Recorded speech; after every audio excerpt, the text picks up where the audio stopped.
Thank you for giving evidence this afternoon. I think I'm going to try and play the committee sweeper, if you like. There are a few areas where we opened up questions, perhaps didn't finish. Can we just start with your thoughts on free trade agreements, going back to that? Can we be clear that, obviously, if we were to leave on June 23rd, we would after we've left at some stage, we would have to renegotiate our trade agreements that are currently negotiated by the EU? That's correct. Sorry, say that again. Well, at some period after we had left, and whatever that process is, and we've discussed it as we spoke, we would have to start put in place a system of trade agreements with non-EU countries, because at the moment all of our non-EU trade agreements are effectively through the EU. Yes, so at the moment there's a set of negotiations that are being conducted by the EU on our behalf, and after we leave, we will have to go through a process of figuring out how best we organise our relations with the rest of the world. But there are lots of different ways which we could try and do that. Absolutely. So we're both agreeing on that point. Could you just, for a matter of record, then say which country, in terms of the trade process, you'd like us to emulate in terms of what they've achieved, and also what, if any, country has more trade arrangements with other countries outside its own trading area than the EU has currently? I don't think there's any particular country. Britain's in a unique position in the European Union in all sorts of ways. We have, in terms of our legal system, in terms of our position in NATO, the UN Security Council, history, all sorts of things. So I'm surprised. So I don't think there's there's not a country which we should go, let's cut and paste their agreement. Fine. I think that's quite helpful, because a lot of people suggesting there are certain laws we could cut and paste. And the final point on this, the two other points, but the first point I asked you a moment ago was, could you tell me which, if any, country or regional grouping has a more extensive network of trade arrangements than the EU currently existing? So I'm being very slow. I didn't follow your question. Well, the EU has a number of trade agreements that we get dealt they negotiate on our behalf. Yes. We have a number of preferential agreements with countries throughout the world as a result of being a member of the EU. Rightly, we've agreed that we would have to renegotiate those relationships ourselves. Is there any other country in the world that currently has a greater set of arrangements and trade arrangements that the EU has in place at the moment? I don't know the answer to that question, I'm afraid.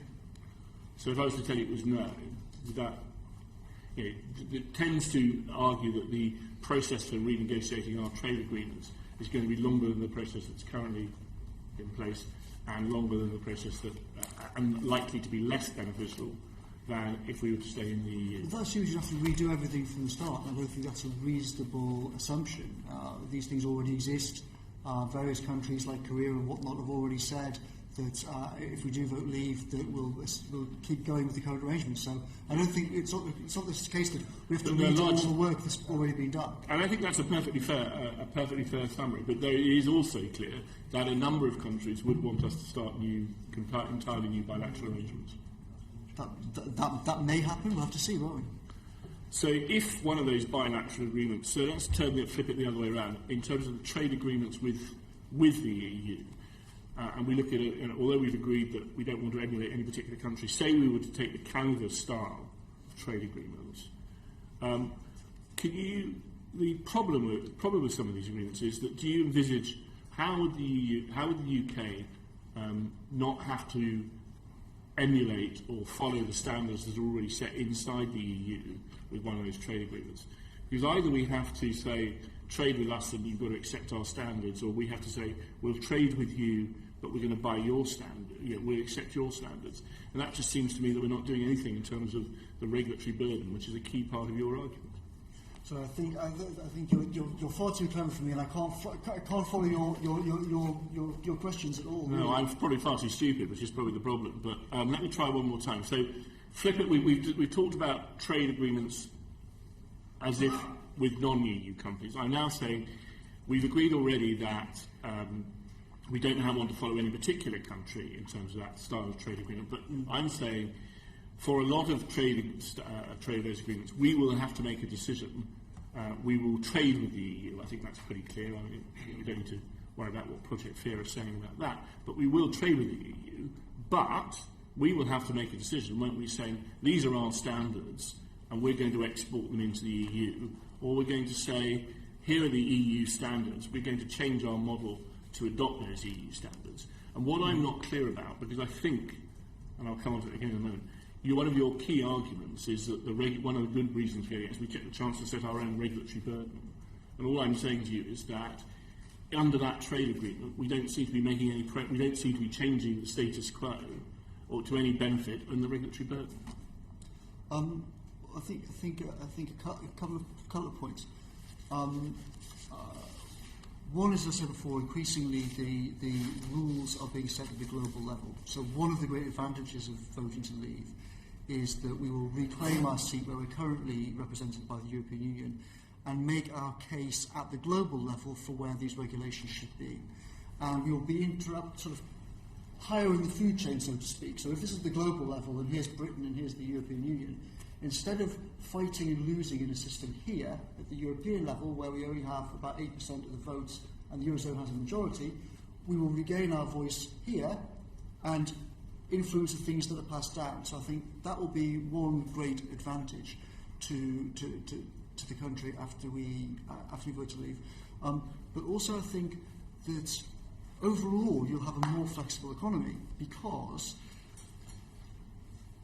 the relatively small section of the economy which sells things to Europe will obviously have to abide by the rules that the European Union wants to set. But all of the other businesses will not be stuck with those rules. So the whole system, some of it crazy, which regulates intra-EU trade, we will be able to dispense with a large portion of it. Yes, if you're exporting to Sicily, you're going to have to obey certain rules there. But if you're exporting to California or to Asia or to something else, you won't have to. And no, that's where we are now. But I think you've just said we will have to obey the standards that are set in the EU if we want to export into them. And it doesn't seem to me that we're making a great deal of progress on the regulatory burden if that's the case. But for a small proportion of the economy, we will have to abide by the EU standards. For the rest of the economy, we won't. And with respect, the situation I described is not the situation now. At the moment, 100% of British businesses have to comply with 100% of European Union regulation. More to come? A lot more to come, but... okay, well, I'll one more. Mr. Chairman, sorry, can I just make one point?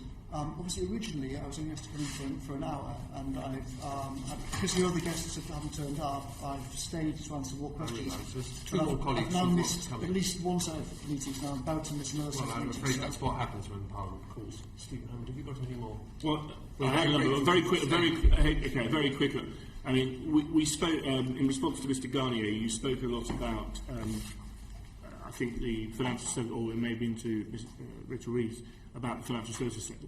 We had two people from large banks, call them what you will, and I know you're sceptical of that, but they both said, in explicit on-the-record evidence to us, that notwithstanding the point you rightly make that London has been a great success for a period, actually, since the period that we've been in the EU, London has seen even greater financial strength, and its financial centre status has been enhanced.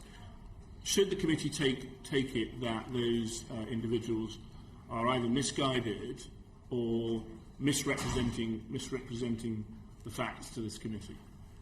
No, it wouldn't necessarily impugn their motives, not knowing who they are. Different elements of the city have very different views about the European Union, as you know. Big American investment banks have a particular view about the European Union, but that's also very much affected by their own structure. These big American banks have a structure in which they can use the European passporting system to exploit the European market whilst being outside the European Union rules for their bases in Asia and in New York. In lots of ways, that's quite a convenient setup if you are Goldman Sachs or JP Morgan. As you all know, and having talked to a lot of these people, a lot of other organisations have a different view in the city. There's all sorts of different companies. So I don't think you can say, here is the city view. There is a big bank view, there is a hedge fund view, there But is the City We are UK, going to have to move on, and I understand you've been going some time.